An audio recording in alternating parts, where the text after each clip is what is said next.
Então, Sem Censura de hoje está trazendo assuntos muito sérios como a violência contra a mulher negra, o racismo, os relacionamentos virtuais, a depressão.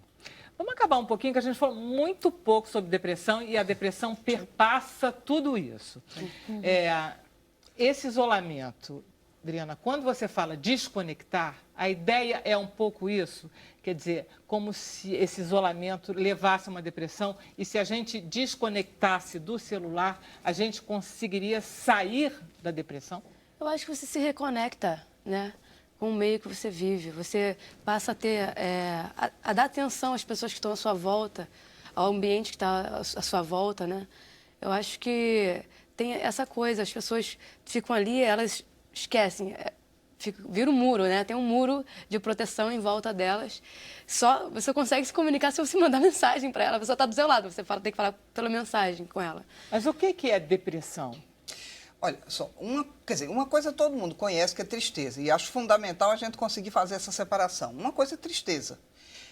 E, contrariamente ao que todo mundo vai esperar que eu diga, eu acho tristeza legal. A gente tem que ficar triste de vez em quando para a gente parar, pensar, evoluir, porque se a gente não ficasse triste de vez em quando, a gente não melhorava, a gente não fazia uma coisa errada. Você que compõe, quer dizer, aí compõe uma música e diz, não é bem exatamente o que eu quero fazer. Pô, tô chateado. Não, tem notícia ruim, seu filho se machucou, você fica triste. Claro. Mas então, uma coisa é a tristeza, quer dizer, a outra coisa é, a gente está vivendo um mundo, e até especificamente o Brasil nesse momento, a gente está vivendo uma crise, assim, crise de emprego, eu estou falando particularmente até nos jovens, em que, por exemplo, você tem... há muito tempo que você não tem uma crise tão grande do jovem querer entrar no mercado de trabalho e não ter espaço para ele. Tá. Então, isso é super complicado, né? Quer dizer, isso aumenta tanto a ansiedade como aumenta a prevalência da depressão, porque tem um estresse. A depressão, na verdade, é um momento em que a pessoa tem uma alteração do humor e ela passa a ver a vida de uma forma negativa. Tudo para ela passa a ser um problema, mas assim, é alguma coisa sobre a qual ela não tem controle. A minha depressão não foi assim não, Fátima. Eu só queria ir para casa ficar quieta. Tá. Eu só queria ficar quieta. Depressão de menopausa, quer dizer, uma coisa hormonal que passou, mas durou 2 anos. Mas você tem... Assim. Eu só ficava quieta. Pois e era depressão. Provavelmente você teve uma coisa que a gente... Quer dizer, não foi isso, mas assim, você teve uma depressão mais leve. Porque tem depressão em que a pessoa para de pensar. Por exemplo, o problema maior da depressão, a gente sempre pensa que é ficar sofrendo, chorando, pensar em se matar. Não necessariamente. Tem níveis diferentes de depressão. O problema maior da depressão, por exemplo, você... que a juíza tem um monte de processo pela frente e tem um funcionário que está deprimido. O que vai acontecer é que, de repente, você tem uma funcionária que é maravilhosa e ela começa a falhar. Porque todos os processos que ela era capaz de analisar rapidamente, te dar um resultado, ela fica travada, ela fica hesitante, ela não consegue. Porque a depressão ela tem um componente de alteração cognitiva em que é o seguinte, a pessoa fica insegura, a pessoa não sabe, fica desatenta. E isso gera, quer dizer, na verdade, do ponto de vista mais grave, o mais sério é que, de repente, isso causa muito problema no trabalho. Tá? Além da infelicidade. Entendeu? Eu me lembro, eu tive uma paciente que, assim, ela me procurou e ela estava muito mal e ela, um certo momento, ela teve que... ela tinha uma pessoa que trabalhava com ela, que ela tinha treinado. Ela teve que pedir a pessoa para fazer as coisas, porque ela não sabia mais fazer. Não sabia por depressão, ela saiu da depressão, voltou. Dá uma incapacidade mesmo laborativa, né? Isso, A pessoa fica então, nesse aspecto, eu acho fundamental citar, porque nem sempre as pessoas percebem. E tem um tipo de depressão, que não é o que você teve, mas que a gente chama de distimia, que é uma depressão que dura 2 anos, não é aquela depressão que você vai para o fundo do poço, mas tudo perde a graça. A gente brinca... Não é essa que eu tive, não? Pode ser, mas assim, que a gente chama... então você vai reconhecer. Eu vou brincar, a gente diz que a pessoa ficou a mala sem alça. Porque é o seguinte, se o dia tá bacana, você olha e diz, ai, que horror, esse sol todo. Se tá chovendo, ai, que horror. Então, na verdade, você só vê o lado negativo das coisas. Entendeu? Então, a distimia é uma das formas mais graves de depressão, porque justamente ela passa desapercebida. Às vezes, a sorte do deprimido é quando ele tem uma depressão de verdade. Aí chama atenção. Exatamente. Aí eu você fiquei vai sozinha, tratar a depressão e ele viu. sai da distimia. Eu saí sozinha porque ninguém ligava mesmo. Bruno, eu não perguntei para você, a gente deve ter comentários e perguntas. Olha, a gente tem um relato muito interessante e preocupante também. Ela pede para não ser identificada. Tá. Ela fala, gostaria de fazer um relato para que todas as mulheres fiquem atentas. Eu me relacionava com um homem que era perfeito no início. Um príncipe encantado, e isso não me fez enxergar o mal que ele me fazia. Ele era de um jeito fofo, ela coloca entre aspas, ele de um jeito fofo pedia para eu não usar roupas que adorava, ele ficava lendo mensagens do meu celular e um dia pediu a senha do meu Facebook. Eu não dei, claro, mas aquilo rendeu uma semana. Eu até me sentia mal por ter causado aquela situação, eu não enxergava que a vítima era eu. Esse sentimento de posse foi só aumentando e eu comecei a me sentir infeliz na relação. Já não podia fazer as coisas que eu gostava e me dava prazer. Acho que toda agressão física começa assim e comigo não foi diferente. Até que um dia ele não se conformou, que eu saí com uma amiga de trabalho e quando cheguei na casa dele fui agredida. Ele me jogou no sofá e estava possuído. Eu fiquei com muitas marcas de pegada nos braços. Apesar do medo de prejudicá-lo, porque ainda o amava, eu fui encorajada por uma amiga e denunciei. Foi a decisão mais certa que eu tomei na minha vida. Não podia me calar. Nunca mais quis vê-lo. Sei como é difícil denunciar e a única saída em caso de violência. E é a única saída em caso de violência doméstica. Ela pede para não ser identificada, ela mora no Rio e ela fez esse relato aqui pra gente. É por aí, Parabéns. né, Adriana? Você É por aí. Você vê que ela, no início, ela não tinha consciência de que ela era vítima da violência, de uma violência... Que aquilo era uma violência. E ali, na verdade, é uma violência clássica psicológica. Sim. E a primeira coisa que o homem faz, e é difícil as mulheres perceberem no início, é esse isolamento, né? E também você vê que ela relata ali um controle exacerbado por parte desse homem, né? Inclusive de pegar a senha do Facebook, celular. E é uma coisa assim, no início velada, porque ele vai de uma forma carinhosa, ela que se sentia culpada por não ceder àquele controle, àquela dominação. E ela fez muito bem dela perceber, ela deve ter demorado um pouco, e algumas mulheres ficam anos sem perceber. Porque tem mulheres... Mas ela apanhou. Mas final, mesmo chegou assim, porque tem o ciclo da violência. A mulher, ela começa com esse momento de tensão, controle, vai para a violência física e às vezes vem o pedido de desculpa, Sempre, que é a lua de mel. vezes E aí, uma viagem tem mulheres que denunciam na primeira, tá? É difícil, né? Diante de tanta campanha e como a gente tem visto. Mas tem mulheres que demoram anos a fio ali naquele ciclo e não denunciam. Então, o relato dela, infelizmente, é a realidade de muitas mulheres Adriana, no nosso olha país. só, antes de mais nada, eu queria fazer uma pergunta que é a seguinte. O homem exerce violência em cima da mulher, primeiro porque ele é mais forte fisicamente. Quer dizer, o homem muscularmente é mais forte.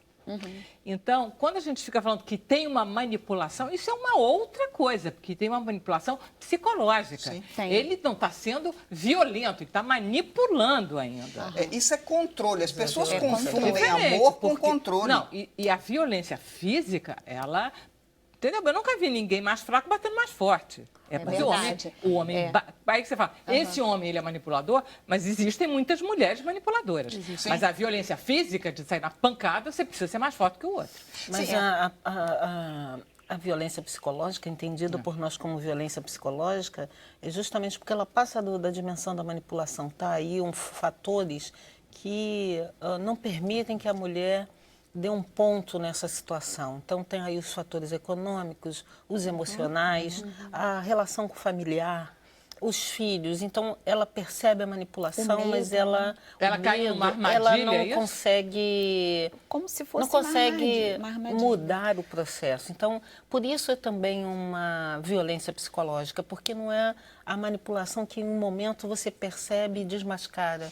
É uma manipulação em cima de valores, princípios, formas de viver, relações. Quando você vê a família dela ama aquele homem, quando você vê Lúcia, os vizinhos Os têm filhos. boas notícias sobre ele, e quando você vê ela que está falando mal de alguém que se dedica. Claro. E eu acho que o diferente em relação a essa pessoa que fez que mandou a nossa coisa, é que é uma pessoa que provavelmente trabalha, que tem uma vida independente e tem uma vida fora a internet, em que ela tem amigas que ela escuta, que torcem por ela e que dizem, olha, vem cá. Existe, ô Lúcia, você que tem muita prática, vocês duas, né? Você e a Adriana, uma mulher que reage fisicamente e põe, entendeu? Aprender autodefesa. Por exemplo, o que uma mulher deve fazer, entendeu? Ela deve ficar quieta, ela deve denunciar só. Por que não bater nesse cara também? Nós por algum tempo ensinamos a autodefesa.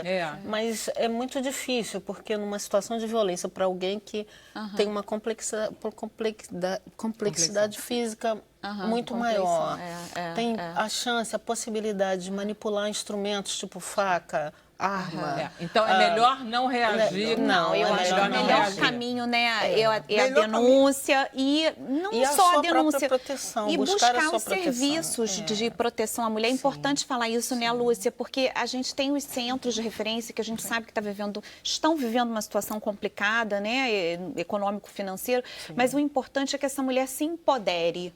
Primeiro de informações, conheça a legislação, saiba onde no seu município procurar ajuda, terapia psicológica, procurar uma assistente social, procurar quem ela puder de mais proximidade, relatar a situação para ela tentar sair, porque sair sozinha desse processo de violência é muito difícil. Olha só, você conhece homens que batiam em mulheres e que conseguiram tratamento e conseguiram se curar deste problema? Na verdade, assim, o que a própria Lei Maria da Penha prevê lá no artigo, que são os centros de reeducação, de responsabilização. Eu prefiro dizer responsabilização, onde esse homem ele teria que ir para um local para refletir sobre aquela violência, afora a punição, porque se ele cometer um crime, é importante falar isso. Bater em mulher é tão crime quanto roubar, quanto matar. Porque ele tem que responder. Que roubar é mais, né?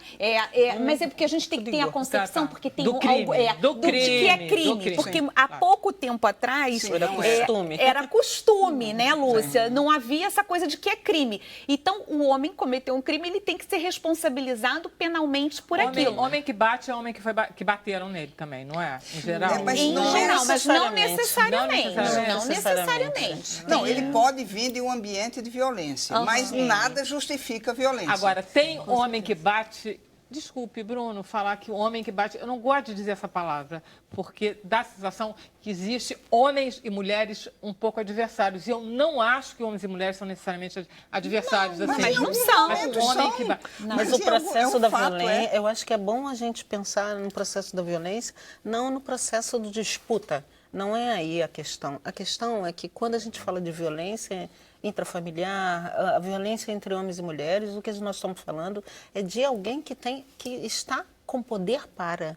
Quer dizer, um homem não sai batendo no outro por qualquer motivo, mas aquela pessoa com quem ele se relaciona, ele tem ela como objeto, como parte da dos seus móveis e utensílios. Ele não consegue compreender a dimensão daquele sujeito como separado dele.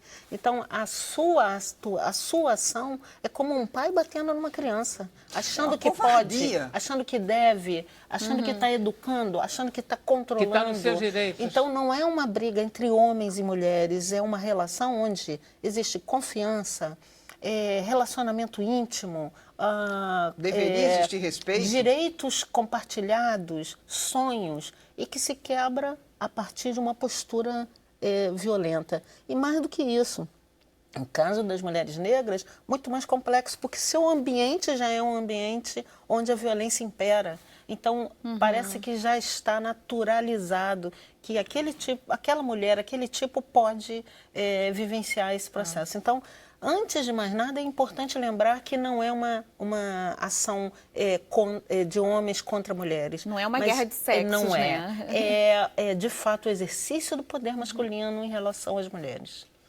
Agora, uma coisa você tem razão, quer dizer, numa família onde existe violência, o filho aprende que aquela forma, isso sim, pode ele reproduzir o comportamento. Então, é muito importante que hajam processos, né, quer dizer, de explicação e orientação para a família e cuidados com essa família para não sair repetindo o comportamento. Agora, existem Fátima, mas- todas as classes sociais, Sim, vamos sim, ficar bem claro, sim. porque eu já Mas ouvi não muito acho dizer, que não, só gente, em isso só acontece com casa. gente pobre Mas eu não e acho de que é só em violência, casa. não é, né? Eu não acho que é só em casa. Nós vivemos numa sociedade bastante violenta.